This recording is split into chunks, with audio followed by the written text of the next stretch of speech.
Contraceptive पढ़ रहे हैं। आज भी हमारा जो टॉपिक है कॉन्ट्रासेप्टिव है, तो आप हम लोग कॉन्ट्रासेप्टिव, ओके। कॉन्ट्रासेप्टिव में आज हम लोग जो प्रकार पढ़ने जा रहे हैं वो है पिल्स। अब इसको ध्यान से, पिल्स यानी गोलियां, ओके। गोली और एक है अंतरोप, ओके। गोली जैसा ही टेक्निक है, वही बता दूंगा आपको। अंतरोप ये इम्प्लांटेड। अब जो पिल्स यानी गोली, सबसे पहली बात होती है कि ये वो कॉन्ट्रासेप्टिव है जो गोली फॉर्म में या फिर वैक्सीन या फिर टीका फॉर्म में आता है। टीका, जैसे टीका लगाते हैं वैसे इस फॉर्म में आते हैं, गोली में होते हैं। और इस कॉन्ट्रासेप्टिव का जो टाइप है, हम लोग कॉन्ट्रासेप्टिव में हम उसका फोर्थ टाइप पढ़ रहे हैं, ये ध्यान दोगे। प्राकृतिक, रोध और अंतर्ग्रह युक्तिवाद हम लोग पढ़ेंगे, रोध, और अगला कौन सा हमारा सर्जिकल जो स्थायी है, ओके। अब पिल्स जो होती है इनकी प्रकृति क्या होती है, रासायनिक होती है। यानी वह कॉन्ट्रासेप्टिव जिनका नेचर क्या होता है, रासायनिक, केमिकल होता है। और केमिकल है तो कहीं ना कहीं इनका कोई ना कोई साइड इफेक्ट भी होता है। जबकि हम लोग पहले पढ़े थे कि आइडियल कॉन्सेप्ट जो कॉन्ट्रासेप्टिव होता है उसमें किसी प्रकार का कोई साइड इफेक्ट नहीं होना चाहिए, ओके। तो रासायनिक होते हैं। और ये क्या होते हैं, जो पिल्स जो कॉन्ट्रासेप्टिव होते हैं, these are made up of with, या यू कह सकते हैं with the estrogen and progesterone. यानी या तो वो किसके बने हो सकते हैं ये पिल्स, या तो बनी होगी प्रोजेस्टेरोन, ये ध्यान देंगे, प्रोजेस्टेरोन, या फिर वो बने होंगे प्रोजेस्टेरोन। यू का सिंपल सी मैं यहां पर लिख रहा हूं, progesterone and estrogen, okay student. इन दोनों से, या तो प्रोजेस्टेरोन से या फिर प्रोजेस्टेरोन या एस्ट्रोजन हार्मोन से क्या होंगे, बने होंगे। ये आप लोग समझ पा रहे हैं, इसलिए केमिकल होते हैं। और ये अब ये पिल्स जो होती है ये भी कॉन्ट्रासेप्टिव का यूज में काम आती है। अब कॉमन सी बात है कि ये जो पिल्स होती है यूज करने के आधार पर यू कह सकते हैं दो प्रकार की हो सकती है। एक तो यू कह सकते हैं डेली यूजेस, जो प्रतिदिन ली जाती है, और एक होती है वीकली, ओके। एंड डेली ऐसा कॉन्ट्रासेप्टिव। और इनमें यार ये जो कॉन्ट्रासेप्टिव है इनका यूज भी एक्चुअल में कौन सा पार्टनर करेगा, फीमेल पार्टनर। फीमेल पार्टनर इनका यूज करता है। और ये कोई भी दंपति में इनका यूज कब किया था, जब कोई दंपति निश्चित समय तक यू कह सकते हैं फीटस नहीं चाहते हैं या प्रेगनेंसी नहीं चाहते हैं, और वो प्रेगनेंसी जब चाहते हैं तो वो इनका यूज लेना क्या करते हैं, अवॉइड करते हैं। कौन सी बात है। अब इनमें क्या होता है कि ये जो प्रोजेस्टेरोन जो टैबलेट्स होती है इनका यूज करने का फॉर या तो डेली बेस पे या फिर वीकली। अब इनका क्या होता है कि इनका यूज करने के लिए वही बात है कि इनको लेकर भी यू कह सकते हैं कि जो मेडिकल फैसिलिटीज है, जो हॉस्पिटल्स हैं या जो हमारे पीएससी हैं, और ये भी ये मैंने बताया था कि आरसीएच जो जन स्वास्थ्य और बाल स्वास्थ्य को लेकर किया जाने वाला जो कार्यक्रम है, इसका मेन उद्देश्य जन स्वास्थ्य के सभी पहलुओं, और उन सभी पहलुओं के अंदर एक यू कह सकते हैं कि एक प्रेगनेंसी, हेल्पफुल प्रेगनेंसी की बात हम कर सकते हैं। प्रसव के पहले रखी जो सावधानी है, कॉन्ट्रासेप्टिव क्या है, कॉन्ट्रासेप्टिव का यूज कैसे किया जाता है, कॉन्ट्रासेप्टिव कैसे यूजफुल होते हैं, यू कह सकते हैं कंट्रोल इन पॉपुलेशन ग्रोथ के अंदर कैसे हेल्प करते हैं, ये सभी अवेयरनेस लोगों को किया जाता है। तो ये एक्चुअल में क्या होता है कि पिल्स लेने के लिए भी जो डॉक्टर्स होते हैं या जो नर्सिंग कर्मचारी होते हैं वो महिलाओं को एक्चुअल में क्या करते हैं, जागरूक करते हैं, मोटिवेट करते हैं, और हाउ टू अप्लाई, इनका यूज कैसे किया जाता है। तो ध्यान दें कि इन पिल्स का यूज फीमेल पार्ट नहीं करेगा। और इनका यूज क्या होता है कि जब किसी महिला में मेंस्ट्रुअल साइकिल आता है, तो मेंस्ट्रुअल साइकिल के प्रारंभ से, और मैंने बता दें menstrual cycle first to 28 to 30 days तक एक चलने वाली एक साइकिल है, जिसमें देर आर सेवरल चेंजेस, यानी इसमें कई चेंज आते हैं। और ये बताया जाता है कि मेंस्ट्रुअल साइकिल यू कह सकते प्राइमेट्स जो यू कर सकते हैं, प्राइमेट जो मैमल्स होते हैं, ह्यूमन की बात हम कर सकते हैं, एप्स की बात हम कर, चिंपैंजी बात हम कर सकते हैं, मंकीज बात कर सकते हैं, ये प्राइमेट्स ऑर्डर की यू कह सकते हैं कि प्राइमेट्स ऑर्डर के एनिमल्स होते हैं मैमल्स में। इनमें ही मेंस्ट्रुअल साइकिल आता है। बाकी जो यू नॉन प्राइमेट्स जो फीमेल होती है, स्तनधारी होती है, उनमें एक्चुअली कौन सा होता है, एस्ट्रल साइकिल होता है, जो भी हम लोग पढ़ेंगे। तो इनमें क्या होता है कि menstrual cycle, during the menstrual cycle में क्या होता है, there are several changes in human female body. तो यूट्रस का एंड्रोमेट्रियम लेयर टूटता है, और टूटना बनना, टूटा बनना, और इसके दौरान कई प्रोसेस होते हैं। तो इसमें क्या होता है कि इन पिल्स को लेने का एक्चुअली क्या होता है कि जब किसी मादा में रक्तचक्र प्रारंभ होता है, तो उसके पहले दिन से लेकर रक्तचक्र प्रारंभ होने से लेकर 21 दिनों तक जो दैनिक गोली, दैनिक कौन सी, जो पर डे के हिसाब ली जाती है, अगर वो डेली कैसे वो गोली उसकी प्रकृति अगर डेली वाली है, तो उस महिला को रक्तचक्र के प्रारंभ होने के यानी पहले दिन से लेकर अगले और 3 दिनों तक इसका प्रारंभ कर सकती है। यानी 1 से लेकर 21 दिनों तक इसको उस महिला को लेना होता है जब तक कि वो यू कह सकते हैं प्रेगनेंसी नहीं चाहती है। Okay sir. और 21 लेकर जो रिमेनिंग जो डेज होते हैं 21 लेकर 28 दिन, जो 7 दिन बचते हैं, इन 7 दिनों में इस टैबलेट को लेने के लिए फीमेल को क्या किया जाता है, अवॉइड किया जाता है। तो प्रेगनेंसी रोकने के लिए या कॉन्ट्रासेप्टिव का यूज करने के लिए पिल्स जो दंपति होती है उसमें जो फीमेल पार्टनर होता है वो उसका यूज मेंस्ट्रुअल साइकिल के प्रारंभ होने के पहले दिन से लेकर सेकंड डे, थर्ड डे से, यानी वो प्रारंभ कर सकता है 1 से 6 दिनों तक। ओके, क्योंकि प्रारंभ के फर्स्ट टू 6 डेज तक उस मादा में मेंस्ट्रुअल पीरियड आता है, यानी ऋतुस्राव होता है, और उस दौरान किसी प्रकार से मेंस्ट्रुअल कोइटस होता भी नहीं है, ना होता है, ना बनाना चाहिए, क्योंकि वो एक्चुअली में कहीं ना कहीं मेडिकल या फिजिकल रूप से हार्मफुल होता है मेल एंड फीमेल दोनों पार्टनर्स के लिए। लेकिन फिर भी पहले दिन से लेकर 21 दिनों तो उसको डेली लेना होता है और अगले 7 दिनों के लिए उसको अवॉइड करना होता है। ओके, जब किसी दंपति को जब गर्भ की आवश्यकता हो तो इन पिल्स को लेने को क्या करना चाहिए, उसको बंद करना चाहिए। ओके सर, ये तो रही उसकी वीकली और मंथली, सॉरी डेली। अब डेली जो टैबलेट्स आती है जो वो या तो कौन सी होगी, जैसे माला डी और माला एन। ओके सर, माला डी और माला एन, ये कुछ टैबलेट्स हैं। अब वीकली की बात हम करते हैं, इसमें सबसे जो लोकप्रिय नाम वो आती है सहेली। अब सहेली बात बता दूं कि सहेली एक वो कॉन्ट्रासेप्टिव पिल्स है जिसका प्रोडक्शन या जिसका जो यू कह सकते हैं कि रिसर्च है या जो इसका प्रोडक्शन जो रिसर्च किया वो एक्चुअली ये इंडिया मेड कॉन्ट्रासेप्टिव, और इसका निर्माण भारतीय साइंटिस्टों सीडीआर है, ये ध्यान दोगे, सीडीआर है, ये भी हमारी यू कह सकते हैं इंडिया की मेडिकल फैसिलिटीज का एक एग्जाम्पल है कि भारत में चिकित्सा सुविधाएं बेहतरीन होती जा रही है। अगर आप लोग बात कर सकते हैं आफ्टर फ्रीडम टू, अगर बात हम फ्रीडम की बात हम करें, इंडिया के फ्रीडम की बात 1947 से बात करें, तो मेडिकल फैसिलिटीज में कई ऐसे मेडिसिन है, कई ऐसे एंटीबायोटिक्स है, कई ऐसे वैक्सीन है जो इंडिया मेड है। और इसका लेटेस्ट एग्जाम्पल 2021 के अंदर हमने देख लिया कि कोवैक्सीन और कोविशील्ड इंडिया मेड ही वैक्सीन है। सीडीआरआई एक सेंट्रल डार्क रिसर्च इंस्टीट्यूट, ये एक्चुअली कहां पे स्थित है, लखनऊ के अंदर, ये ध्यान दोगे, लखनऊ के अंदर। ओके, लखनऊ यानी उत्तर प्रदेश, यूपी की राजधानी लखनऊ में इंस्टीट्यूट जो है सेंट्रल डार्क रिसर्च इंस्टीट्यूट, यानी केंद्रीय औषधीय अनुसंधान केंद्र जो स्थित है, उसमें बनाई गई कॉन्ट्रासेप्टिव का नाम क्या है, सहेली। सहेली एक वो कॉन्ट्रासेप्टिव है जो इंडिया मेड है, और ये यू कह सकते हैं वंस ए वीक, इसको वंस ए वीक यू कह सकते इसको टेकन, यानी it's taken once a week, यानी दंपति में जो फीमेल होती है वो गर्भ को रोकने के लिए एक वीक में एक का इसका इस्तेमाल करती है। तो इसका सेवन भी वो कितने दिन करेगी, 1 to 21 डेज की बात हम करें तो उसका सेवन क्या होगा, एक तो पहले वीक में, फिर दूसरे वीक में और तीसरे वीक में। इस प्रकार से मादा इसका 3 टैबलेट का यूज करती है during the 1 menstrual cycle for the stop the unwanted pregnancy, unwanted जो ब्रीथ होता है उसको रोकने के लिए वो उसका सेवन करती है।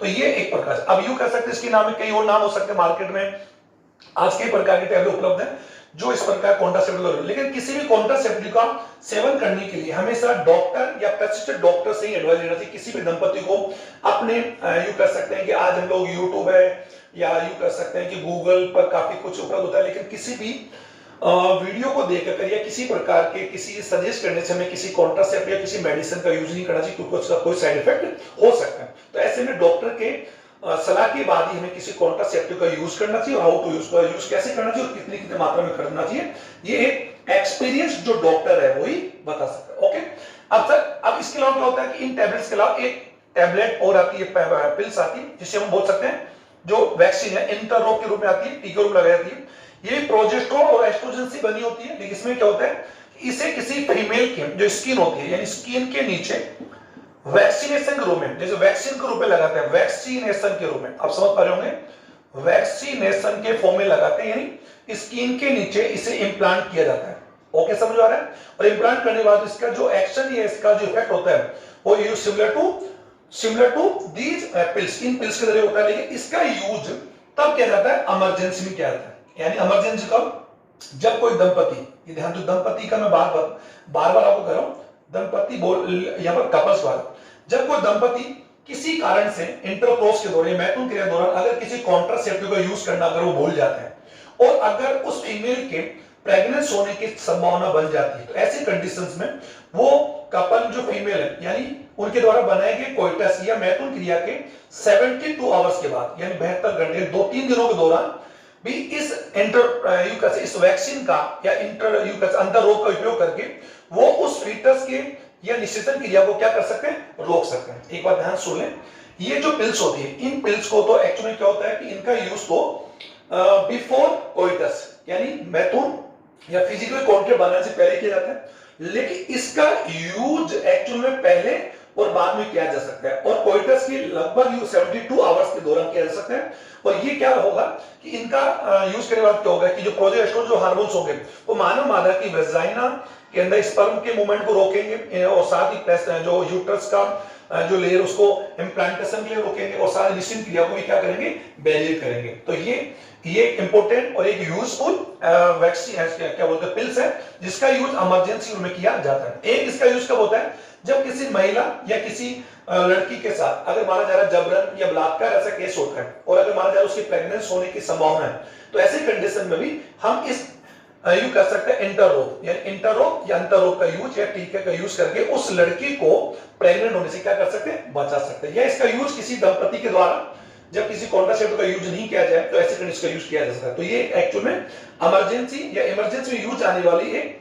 कॉन्ट्रासेप्टिव है, लेकिन इसका यूज किसी भी डॉक्टर, क्योंकि अनावश्यक इनका ज्यादा यूज करने से कई बार होता है कि ज्यादा यूज करने से वो महिला जो होती है फ्यूचर में कभी प्रेग्नेंट या कभी भी फिटस को एक्सेप्ट नहीं कर पाती है। तो ज्यादा किसी भी कॉन्ट्रासेप्टिव पिल्स का यूज बिना किसी डॉक्टर के सजेशन से नहीं करना चाहिए। चलो ये तो मैंने आपको पिल्स बता दी, इनका यूज कैसे किया था, क्या क्या इनका फंक्शन होता है, तो ये बता दिया हार्मोन्स के बने होते हैं, और दीज आर टू टाइप। अगर बात हम कर सकते हैं, एक तो डेली बेसिस ट्यूब होती है और एक क्या होती है वीकली होती है, और कुछ टैबलेट ऐसी होती है जो मंथली भी होती है, जो मंथ में केवल एक बार लीजिए, जैसे बी गैप ऐसे कुछ टैबलेट्स है जो भी है ना, तो आप लोग समझ लोगे। अब ये एग्जांपल्स आप लोग कर लोगे। अब अगला जो हमारा कॉन्ट्रासेप्टिव है वो है सर 6 या 5th नंबर का है सर्जिकल कॉन्ट्रासेप्टिव। ये ध्यान दोगे, सर्जिकल कॉन्ट्रासेप्टिव। ओके, अब इसको सर्जिकल कॉन्ट्रासेप्टिव एक्चुअल में क्यों परमानेंट है, ये मैंने पहले बता दिया,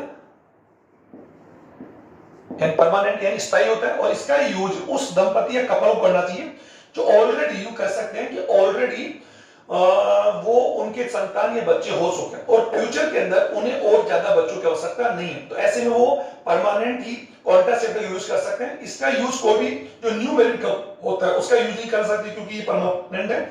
और सर्जिकल या शल्य क्रिया पर इससे हम नसबंदी भी करते हैं, यानी इससे हम लोग बोलते हैं नसबंदी, और नसबंदी के रूप में कर सकते हैं। इसको अगर बात हम कर सकते हैं, ये दो प्रकार की हो सकती है, मेल और फीमेल दोनों इसका यूज कर सकते हैं। अब यू कर मेल में इसको हम लोग इसको शुक्रवाहक विच्छेदक, शुक्रवाहक विच्छेदक यानी नर के अंदर जो वर्षण से निकलने वाली जो शुक्र वास एफरेंस होती है, शुक्रवाहिनी होती है, जो वर्षण में निर्मित शुक्राणु को लेकर जाती है, राइट सर, और शुक्राणुओं को लेकर जाने के बाद में शुक्राशय डालती है, और शुक्राणु डालने के बाद वहां पर शुक्रीय प्लाज्मा के द्वारा शुक्रावीर्य का निर्माण होता है, और वो वीर्य ड्यूरिंग टू कोइटस या मैथुन क्रिया के दौरान वही सीमन मादा वेजाइना में एजाकुलेट किया जाता है। तो यदि हम शुक्राणु को लेकर जाने वाले जो डक्ट होती है, यू कह सकते हैं ये यू कह सकते ह्यूमन टेस्टिस होते हैं जो इसके मेल प्राइमरी ऑर्गन्स होते हैं उसके अंदर, और ये कह सकते हैं ये इसका एपिडर्मिस है। एपिडर्मिस से जाने वाली ये जो शुक्रवाहिनी है, आप इसको समझेंगे फिलहाल, ये दोनों शुक्रवाहिनी अंदर जाकर यू कह सकते अंदर जाकर जो मूत्राशय होता है उसके मूत्राशय के अंदर आने वाली जो मूत्रवाहिनी होती है, उन मूत्रवाहिनियों के लूप बनाकर ऐसे एक्चुअली अभी समझे ऐसे आगे खुलती है, ऐसे मान लो, और ये शुक्रवाहिनी यहाँ पर प्रोस्टेट ग्रंथि में खुलती है, और ये आगे जाकर क्या बनाती है, यूरेथ्रा बनाती है। ओके, और यूरेथ्रा ये पेनिस। तो अगर हम लोग इन्हीं वाहिनियों को, ये जो वाहिनी जा रही है यानी ये शुक्र वाहिकाएं जा रही है, जिनका मेन फंक्शन क्या है, यू कह सकते हैं कि ट्रांसपोर्ट और स्पर्म। तो अगर इन्हीं शुक्रवाहिनियों को अगर हम लोग ऑपरेशन करके काट दे और इनके दोनों सिरों को क्या कर दे, बांध दे, इन छोटे से टुकड़े को निकाल के दो सिरों बांध दे, उसी को बोलते हैं पुरुष नसबंदी या शुक्रवाहक विच्छेदक, जिसको बोलते हैं वसेक्टोमी। वसेक्टोमी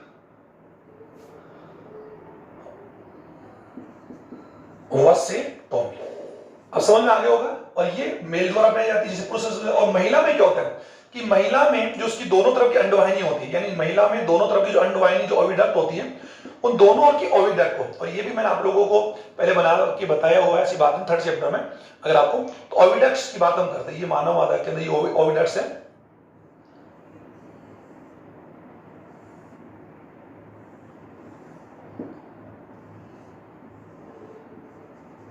ओके, सिंपल रफली डायग्राम लोग बना रहे हैं, अब समझ जाओगे, अभी उसकी आवश्यकता नहीं है।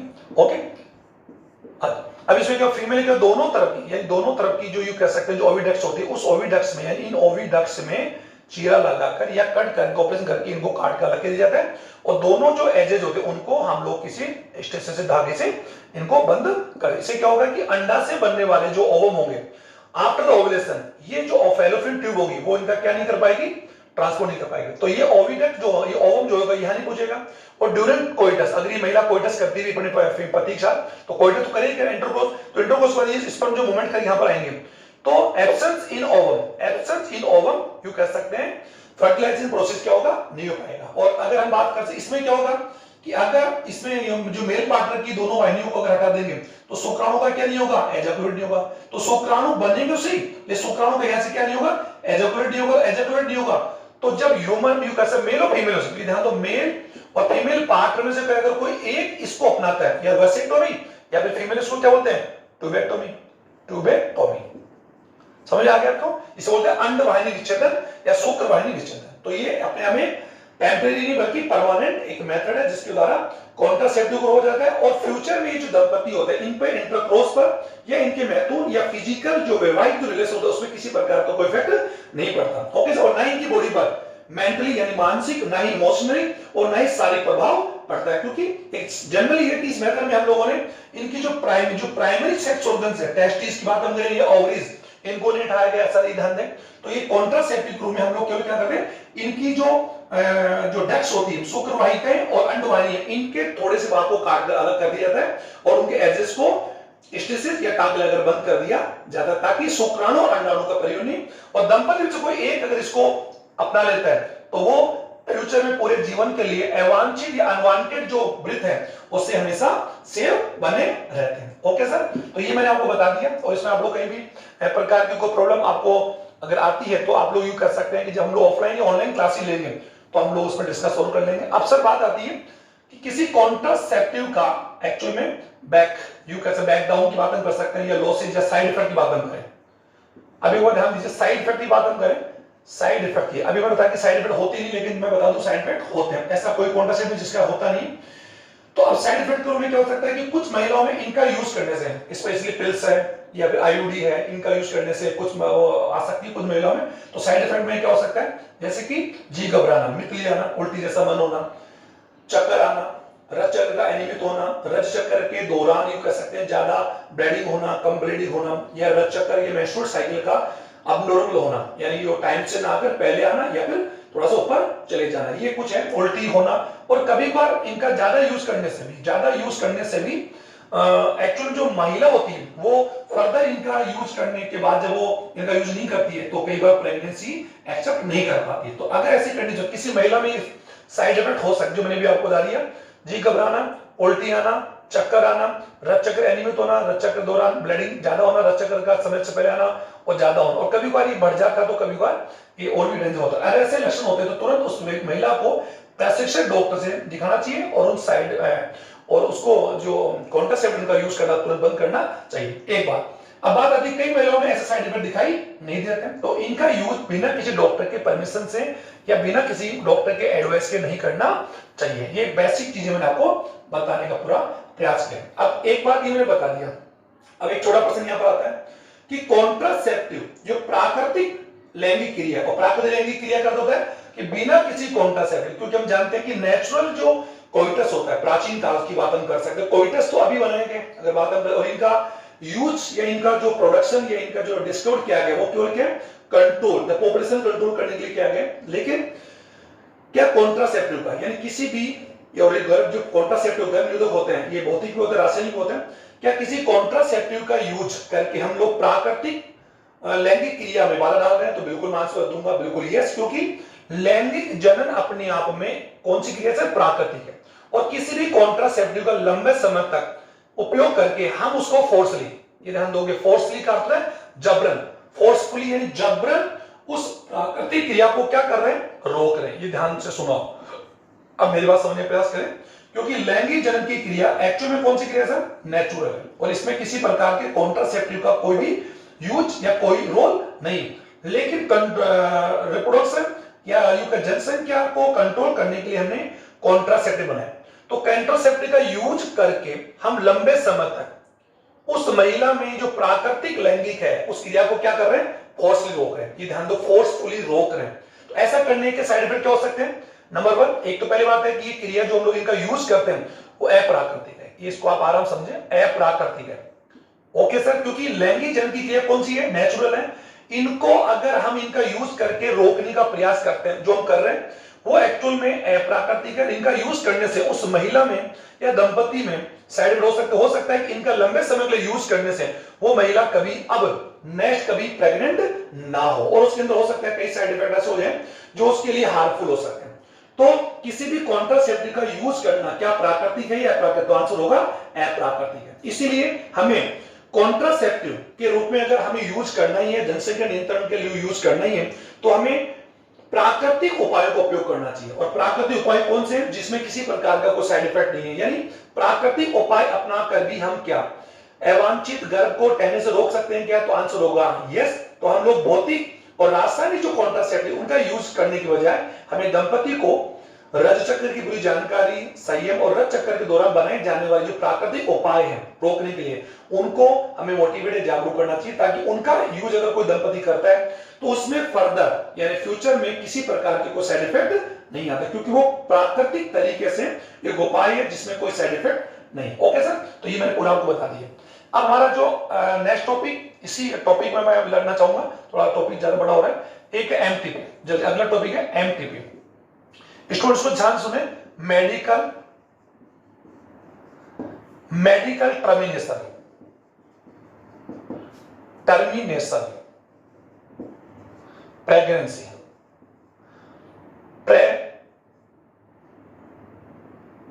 प्रेगनेंसी। ओके, ये ध्यान दो, यानी चिकित्सीय सगर्भता समापन, इसको आप समझे आराम से। और ये एमटीपी एक्ट क्या है और इसके तहत हम लोग क्या क्या नुकसान हो सकते हैं, और ये एमटीपी एक्ट को कब अलाउड किया जाना चाहिए। तो एक बात मैं बता दिया था कि आज मेडिकल साइंस में इतनी ज्यादा तरक्की कर ली है कि हम जन्म से पूर्व या प्रसव क्रिया के पहले ही, प्रेगनेंसी के दौरान ही फीटस या गर्भ में होने वाली आनुवंशिक विकार, टर्नर सिंड्रोम है, हीमोफीलिया है, यू कह सकते हैं कलर ब्लाइंडनेस है, या यूथैलेसीमिया है, हीमोफीलिया है, या टर्नर सिंड्रोम से, इन सभी डिजीज का, या फिर जो उपापचय मेटाबॉलिज्म में जो यू का बैरियर्स या यू का एरर आते हैं, उपापचय जो क्रिया से जो रोग आते हैं, उनका प्रसव के पहले ही उनका पता लगा इलाज किया जा सकता है। उसके लिए हम लोग कई टेक्निक यूज करते हैं, जो हम लोग पहले चैप्टर पढ़ सकते हैं, पढ़े थे हम लोगों ने एमनियो, ये अगर आपको याद आ रहा हो, एमनियोसेंटेसिस, एक बताया था मैंने आपको यूएसजी, और एक बताया था आपको ने कोलोनी विलाई सैंपलिंग। ये वो टेक्निक है जिनका जन्म से पूर्व यानी जन्म से पूर्व लिंग निर्धारण में इनका पता लगाने का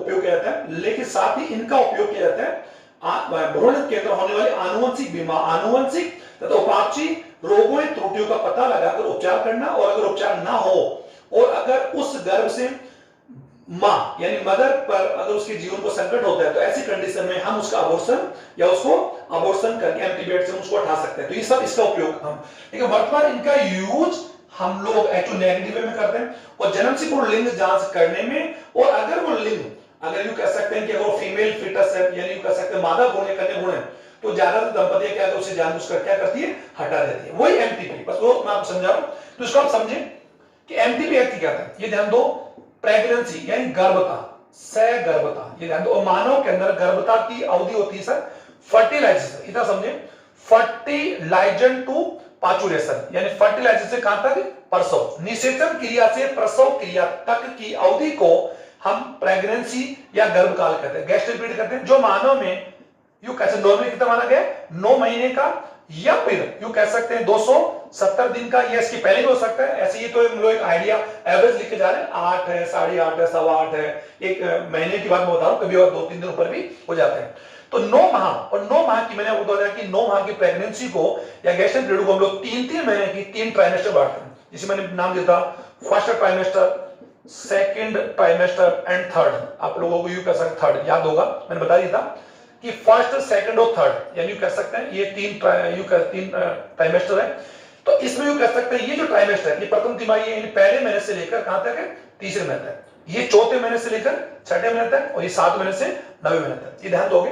तो ये अब बात आती है कि अगर कोई भी दंपति सहगर्भता पूर्ण होने से, यानी सहगर्भता पूर्ण होने से पहले कोई भी दंपति इच्छा अनुसार, अपनी इच्छा अनुसार अगर गर्भ को समाप्त करवाता है, राइट, तो उसे बोलते हैं मेडिकल टर्मिनेशन प्रेगनेंसी। इसको एक बार वापस रिपीट करूंगा, सहगर्भता समाप्त होने से पूर्व, क्योंकि सहगर्भता का अर्थ होता है कि अगर वो दंपति अगर उस संतान को चाहते हैं या फीटस को चाहते हैं तो वो उसका डेवलपमेंट देंगे, उसको जन्म लेने देंगे।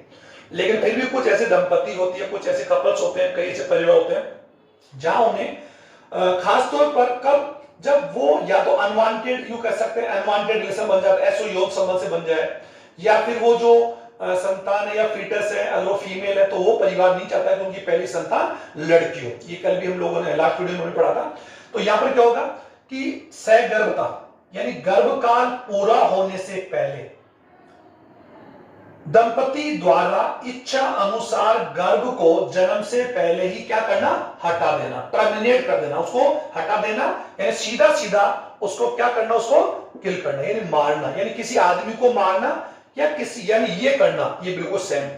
लेकिन ये कुछ कंडीशंस के अंदर एमटीपी एक्ट जो होती है, ये एमटीपी जो है वो कुछ कंडीशंस के अंदर करना आवश्यक हो जाता है। और वो कंडीशन कौन सी, एक बार ध्यान दो। एक बार मैं बोलूंगा कि मेडिकल टर्मिनेशन, यानी मेडिकल टर्मिनेशन क्यों बोला, क्योंकि अगर किसी दंपति या किसी महिला को अपने गर्भ को, फीटस को अगर टर्मिनेट हटाना भी पड़े तो वो किसी नीम हकीम या किसी छोला छाप डॉक्टर या मेडिकल स्टोर या किसी यूट्यूब या किसी गूगल की किसी साइट को देखकर वो नहीं करना चाहिए, क्योंकि उसके बहुत साइड इफेक्ट है, कभी कभार जान का खतरा भी रहता है। तो ये कार्य अगर करना पड़े भी किसी कंडीशंस के अंदर माना जा रहा है तो वो एक प्रशिक्षित डॉक्टर के द्वारा ही किया जाना चाहिए, तभी इसका नाम क्या, मेडिकल। लेकिन मेडिकल टर्मिनेशन जो है वो एक प्रकार से जनसंख्या नियंत्रण का कोई उपाय नहीं है।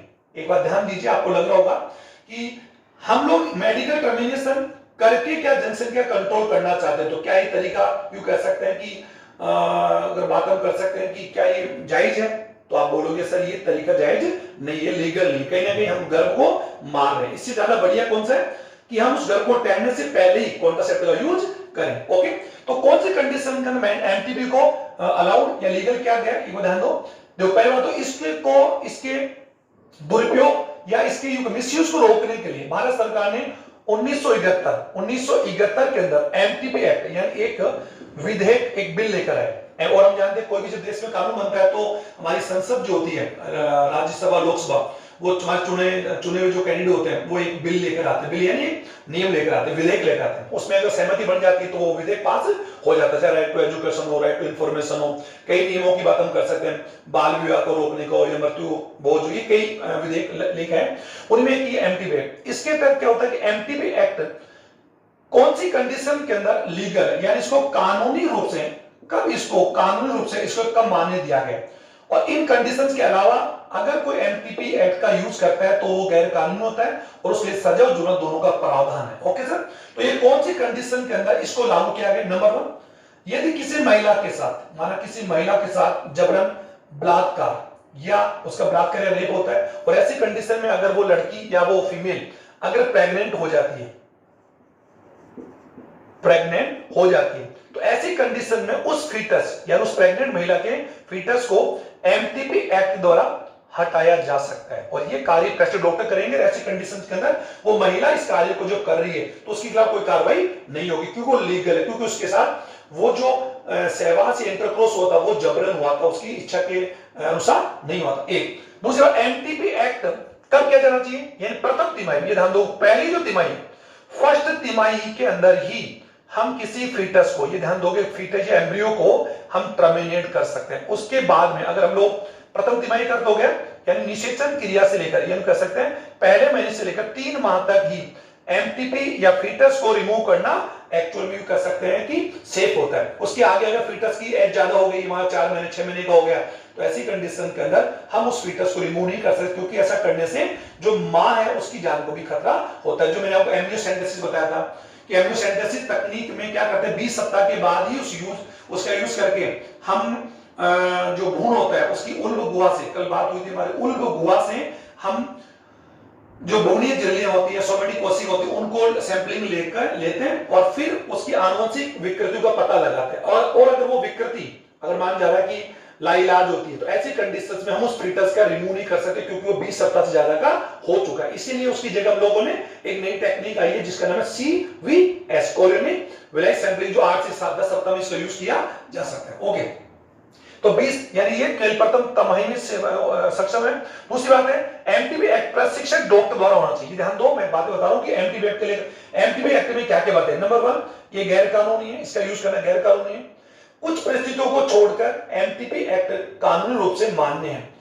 उस कंडीशन के अंदर भी एमटीपी यानी गर्भ को हटाना है, मेडिकल रूप से उसको हटाने का कार्य प्रशिक्षक डॉक्टर एक हॉस्पिटल या नर्सिंग होम में करेंगे, और वो भी परमिशन परमिशन ऑफ कोर्ट या परमिशन अकॉर्डिंग टू लॉ, हमारे नियम कानून के अनुसार ही होगा। दूसरा, प्रथम तिमाही में ही एमटीपी एक्ट किया जा सकता है। उसकी अगर माना जाए फीटस ज्यादा समय का हो चुका है तो ऐसी कंडीशंस के अंदर कोर्ट भी एमटीपी की अलाउड नहीं करता। ऐसी कंडीशंस उस लड़की को बच्चे को जन्म देना ही होता है। हमारे देश के अंदर ऐसे कई केसेस आते हैं जिसमें हम लोग सुनते हैं कि 7 माह के बाद किसी महिला पता लगता है लड़की को, तो फिर उस कंडीशन उसका एमटीपी नहीं होता है और उस लड़की को उसको जन्म देना होता है। उसके बाद जन्म देने के बाद में वो लड़का या लड़की जो होते हैं उसको जो कह सकते बाल सुधार गृह के अंदर रख लीजिए, अनाथ रख लेता है ताकि उसकी आगे जीवन को इसका इफेक्ट नहीं पड़े। चलो, बलात्कार कंडीशन या फिर किसी दंपति के द्वारा असुरक्षित यौन संबंध, कोई दंपति है और वो दंपति माना जा रहा है कि असुरक्षित यौन से बिना किसी कॉन्ट्रासेप्टिव के वो कोइटस कर लेते हैं और ऐसी कंडीशंस में फीमेल गॉटेड प्रेग्नेंट, वो प्रेग्नेंट हो जाती है, तो ऐसी कंडीशन में ये भी किसी डॉक्टर की सलाह से, क्योंकि इनका डायरेक्शन यानी इनका जो ऑब्जेक्ट है वो गर्भ में जो फीटस है या जो गर्भ लग चुका है उसके सेक्स को डिटरमिन के बिना ही उसको रिमूव करना चाहते हैं। तो इनका ऑब्जेक्ट उसको हटाना है, मारना नहीं, बल्कि वो उसको एडवांटेज है क्योंकि उन्होंने कोइटस उसका यूज नहीं किया। और ऐसे कंडीशंस के अंदर डॉक्टर कोर्ट या उनको भी ये इसके अलाउड करता है। आप समझ पा रहे होंगे, अगर ये दंपति जानबूझ के इसको हटा रहे हैं और वो भी क्या देकर सेक्स डिटरमिन, और ये फीमेल फीटस है और फिर इसको हटा रहे हैं, तब कहीं ना कहीं गैर कानूनी। लेकिन ये इसको क्यों हटा रहे हैं? क्योंकि ये अनवांटेड है। ओके, थर्ड कंडीशन की बात यूं कर सकते हैं कि यदि फीटस के रहने से यानी फीटस का जो बच्चा है, यानी बच्चा फीटस माना जा रहा है उसमें कोई ऐसी बीमारी है और उसका इलाज नहीं हो सकता, ऐसी कंडीशन में भी हम उसकी क्या करवा सकते हैं? एमटीपी, उसको टर्मिनेट या अबॉर्शन करवा सकते हैं, जो कल मैंने बता दिया। फोर्थ कंडीशन, उस बच्चे या फीटस के रहने से मदर के हेल्थ को या मदर के लाइफ को खतरा होता है, तो ऐसी कंडीशन उसको भी हम लोग एमटीपी से उसका अबॉर्शन करवा सकते हैं। तो ये एमटीपी एक्ट को लेकर रखी जाने वाली सावधानी है और यही कारण इसको लेकर बताया गया कि जन्म से पूर्व यूं कह सकते हैं कि सेक्स डिटरमिनेट जो है वो एक्चुअली क्या होता है? गैर कानूनी। तो तभी हम लोग की डॉक्यूमेंट जाते तो लिखा रहता है कि प्री सेक्स डिटरमिनेशन यूं कह सकते हैं इनएबिटेड अंडर लॉ, अगर जन्म से पूर्व है अकॉर्डिंग टू अंडर लॉ, हमारे कानून के गैर कानूनी खबर देखा होगा आप लोगों ने। फिर भी कई से मेडिकल नर्सिंग होम है, कई से डॉक्टर हैं जो जानबूझ के आज भी पैसों के रूप में एमटीपी द्वारा गर्भ को हटा देता है। और ये आखिरी जो आपके सामने रख रहा हूं, विश्व के अंदर जितनी कोई महिला प्रेग्नेंट होती है उसका लगभग 20% भाग यानी 1/5, कल बात हुई थी, मैंने बता दिया था कि अगर विश्व के अंदर एक दिन में यानी 100 महिलाएं प्रेग्नेंट है तो प्रेग्नेंट में से 20 महिलाएं जो होती है उनके फीटस को एमटीपी एक्ट द्वारा हटाया जाता है। अब उसका रीजन या तो बलात्कार का होता है या कन्या भ्रूण हत्या होती है या फीटस में किसी प्रकार की डिजीज होती है या फिर अनवांटेड सेक्स होता है या फिर एक ऐसा यानी कोई अगर मान लीजिए एक्स्ट्रा मैरिजेबल जो रिलेशन होते हैं, पति पत्नी का शादी से पहले या शादी बाद में अगर कोई एक्स्ट्रा मैरिजेबल यू कह सकते हैं कि जो होता है क्या बोल सकते हैं रिलेशन होते हैं, और ऐसे कंडीशन में अगर कोई महिला प्रेग्नेंट हो जाती है और उसको एक्सेप्ट नहीं कर सकती तो ऐसे कंडीशन उसको एमटीपी ही करवा दें। लेकिन इसका सबसे बड़ा साइड इफेक्ट ये होता है कि कई बार क्या होता है कि अगर कोई भी लड़की या कोई महिला एक्स्ट्रा अफेयर या एक्स्ट्रा यू कैसे मैरिटल अफेयर से अगर वो प्रेग्नेंट हो जाती है तो ऐसे कंडीशन में वो किसी डॉक्टर की सलाह लेने की बजाय क्या करते हैं किसी नीम हकीम या किस ऐसी गोली का यूज कर लेते हैं जो इलीगल होता है और ऐसा यूज करने से उनकी जान को खतरा रहता है। तो यू कैसे इसलिए एमटीपी एक्ट बनाया गया ताकि किसी भी कंडीशन के अंदर स्वयं किसी भी मेडिकल स्टोर से गर्भ या फीटस को हटाने को लेकर कोई भी टैबलेट नहीं लेवे, क्योंकि गूगल या यूट्यूब पर बहुत सी जानकारी होती है लेकिन वो सभी कंडीशंस में अप्लाई नहीं होती और वो किसी अच्छे डॉक्टर द्वारा बनाई नहीं जाती है। दूसरा जो यू कह सकते हैं अप्रशिक्षित डॉक्टर होते हैं जिन्हें नीम हकीम बोलते हैं, छोला साहब जो बोलते हैं, जो आगे 10वीं पास होते हैं और गांव के अंदर अपनी मेडिकल स्टोर या दुकान चलाते हैं, तो ऐसे के चक्कर में किसी लड़की महिला को पढ़कर किसी टैबलेट या गोली का यूज करके उसका एमटीपी को या गर्भ को अबॉर्शन नहीं करना चाहिए। ऐसा करने से उस बच्चे के साथ साथ उस महिला के जीवन को भी